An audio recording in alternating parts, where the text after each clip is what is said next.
SCR-54. The SCR-54 was a tunable, portable crystal radio receiver used by the U.S. Army during World War I for fire control in conjunction with airplanes. History. French radio equipment was more advanced than that of the U.S. Army when the United States entered World War I. The U.S. Army therefore adopted French sets early on and developed improved sets of their own, some based on French design.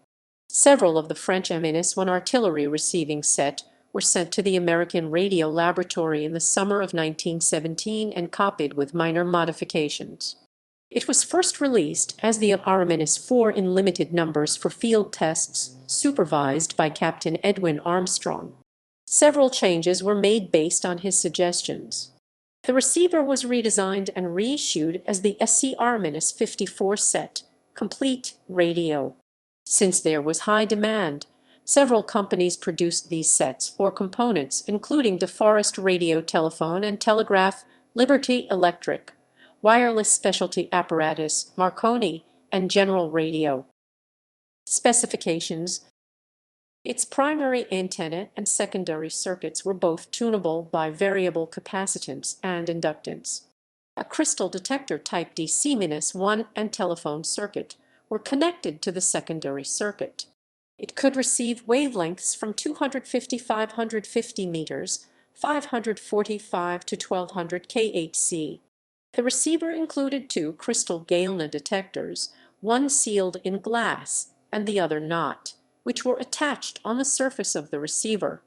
A buzzer circuit, powered by a B-4 battery, was mounted in the box cover and used to adjust the crystal.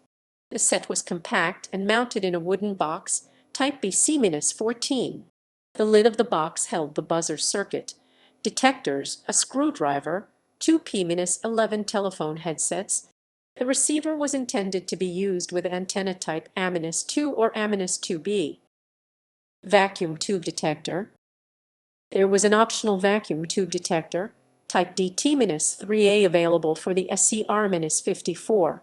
It used a VT-1 vacuum tube powered by a B-2 battery. The type number was originally SCR-55, later changed to DT-3, then DT-3A.